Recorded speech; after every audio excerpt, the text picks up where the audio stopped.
नमस्कार, स्टॉक्स देख रहे हैं आप। मैं हूं आपके साथ स्नेहा। बता दें आपको कि 2025 जो है बिहार में विधानसभा चुनाव का समय है, जिसको लेकर सभी पार्टियों ने अपने स्तर से तैयारियां भी शुरू कर दी हैं। अब ऐसे में सबका सवाल यह है कि चुनाव आखिर कब होगा और कितने चरणों में है जो चुनाव संपन्न किए जाएंगे। ऐसे में चुनाव आयोग का बड़ा अपडेट आया है सामने। चुनाव आयोग ने कहा है कि 6 अक्टूबर के बाद जो है चुनाव आयोग चुनाव होने की तारीख का कभी भी ऐलान कर सकता है। इसके साथ ही उन्होंने कहा है कि जितने भी इससे संबंधित पदाधिकारी हैं उसका 6 अक्टूबर से पहले ट्रांसफर पोस्टिंग की प्रक्रिया को पूर्ण कर लिया जाए। क्या कुछ है पूरा मामला आपको बताते हैं विस्तार से। चुनाव आयोग निर्देश के तहत चुनाव से सीधे तौर पर संबंधित किसी भी अधिकारी या कर्मचारी का पदस्थापन उनके गृह जिले में नहीं किया जाएगा।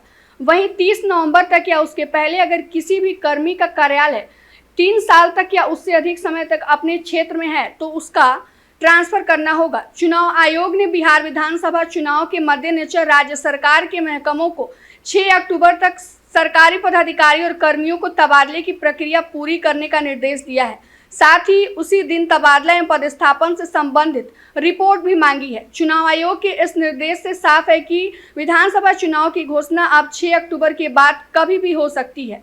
इसी बीच चुनाव आयोग की टीम मुख्य चुनाव आयुक्त के नेतृत्व में कभी भी बिहार आ सकती है। गौर हो कि आयोग पहले ही चुनाव से जुड़े कर्मियों के स्थानांतरण और पदस्थापन को लेकर दिशा निर्देश जारी कर चुका है। इसके तहत कर्मियों और पदाधिकारियों को उनके गृह जिला या लंबे समय तक एक ही स्थान पर तैनाती नहीं करने की हिदायत दी गई है। बुधवार को बिहार के मुख्य निर्वाचन पदाधिकारी विनोद सिंह गुंजियाल ने बिहार के मुख्य सचिव, पुलिस महानिदेशक, सभी अपर मुख्य सचिव, विकास आयुक्त, सभी प्रधान सचिव और विभागाध्यक्षों को पत्र लिखकर 6 अक्टूबर तक रिपोर्ट देने का निर्देश भी दिया है। चुनाव आयोग निर्देश के तहत चुनाव से सीधे तौर पर संबंधित किसी भी अधिकारी या कर्मचारी का पदस्थापन उनके गृह जिले में नहीं किया जाएगा। वहीं 30 नवंबर तक या उससे पहले अगर किसी भी कर्मी का कार्यकाल 3 साल या उससे अधिक का हो रहा है तो उसका तबादला किया जाना जरूरी है। यह निर्देश जिला स्तर के सभी निर्वाचन पदाधिकारी, उप निर्वाचन पदाधिकारी, निर्वाची पदाधिकारी, सहायक निर्वाची पदाधिकारी एवं अन्य कर्मियों पर भी लागू होगा।